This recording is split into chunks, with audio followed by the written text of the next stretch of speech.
Thanks so much, Tawana. Well, you're talking about heat. You're talking about getting out in the air, out in the sun, out in the grass. Typically, you don't always wear shoes. This morning we got Dr. Joseph Cini with Greenwood Leflore Hospital talking to us about making sure we're keeping our feet safe as we go out on the beaches, on the gravel, and the lakes, all over the place. You know, Doc, we were talking this morning, you know, we don't typically think about the dangers that we could be encroaching upon just running out barefoot. I mean, we're in Mississippi, we do it all the time. But there are some dangers that we need to be paying attention to, right? Oh, absolutely. And, you know, in my job at Greenwood Leflore, I'm the, Dr. Bowles and I, we run the foot clinic.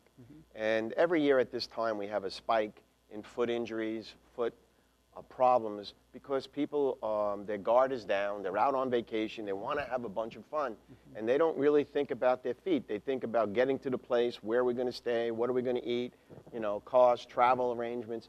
But a lot of bad things can happen in the summer. Simple stuff that can be problematic, and particularly in our diabetic population. For the whole population, but in a diabetic population, something that happens always gets magnified. Right. You know, and some of the things we don't think about, you know, I just jotted down a few seconds ago, poison ivy, poison sumac, poison oak. Yeah. You know, you walking through grassy areas, these things can be a problem. What about fire ants? Yeah. Okay, my brother-in-law had an experience with that. You can die from that if you have an allergic reaction to those things. Then we have people, they want to get their lawns in good shape, so they're out there weed whacking and using the mower. They're doing this barefoot. That's very dangerous. You can lose your foot if you should cut yourself and get an infection. One of the things people never do, they lather up, they want to worry about melanoma on their face. But the skin on the feet are very, very thin, and you can get sunburn down there. You said that a minute ago or earlier, which I was really surprised at, because that is a typical thing that we typically don't even think about. When you throw sunscreen on, putting it on your feet, really not the top of your priorities. And the feet are very rarely exposed to sun, so they're more prone to the burn.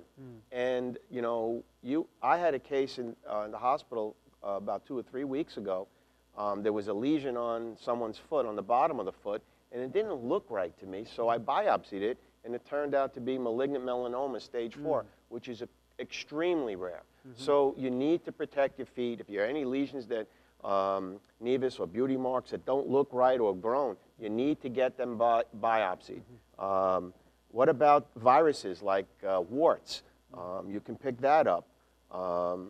Bee bites, stuff like that. You're walking through a grassy knoll, you step on a hive, you're in trouble. Yeah. Keep your feet covered. What about when you're going to the lakes and you're across gravel and stuff like that? What's the dangers there? Well, puncture wounds. Yeah. I mean, there are foreign body, a glass, virus puncture wounds. And don't forget, the thing that can kill you on a puncture wound, never mind an infection if you're a diabetic, you know, you have tetanus in soil.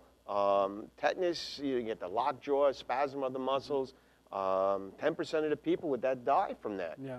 And it's not just a deep puncture. You can just get a scratch in the skin with the bacteria, and the first thing you know, you start getting spasms of muscles and jaw locking, and there's no treatment for that. It's just comfort and support. So let me ask you this. As people are out and about this summer, they're barefoot, they're having their fun, the top 3 things, what do they need to do to make sure they stay safe, and then what do they need to do if they're afraid that they may have gotten something? All right, you need to first of all protect your feet.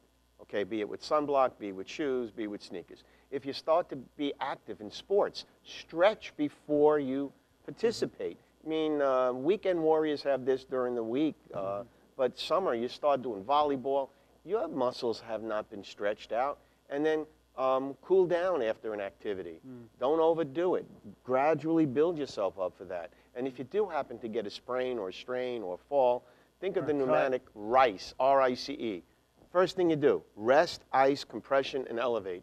And then go see a doctor if it lingers more than 48 hours. And if you have a break in the skin, that could be a medical emergency in a diabetic. You need to be washed out, clean, cultured, antibiotic, and any rusty nail or soil contaminant can give you tetanus, which can kill you. You need to be vaccinated and tetanus shots last for how long? Well, again, depending on about 10 years. But boosters, if you're in a risk area with an injury, you can get every 5. But again, that can kill you. So I want you to enjoy your summer. Greenwood Leflore Hospital wants you to enjoy your summer, but keep in mind that you need to protect yourself and your family, especially the little children, you know, running around. Absolutely. And they like to take more risk because they have no awareness of the danger of these things. Have fun, but be safe. Absolutely. Absolutely. And I'll be here next week. We're going to do an experiment with Mr. Loris on a grilling thing. Ah, fantastic. So I have an idea. We'll see what happens It's next summertime to get out in those grills, and definitely want to stay healthy. Thank you, Dr. Cini, for being here this morning. My pleasure. And stay with us. Coming up after the break, we've got more Good Morning Mississippi. We'll be right back. This Health Matters segment is brought to you by Greenwood Leflore Hospital.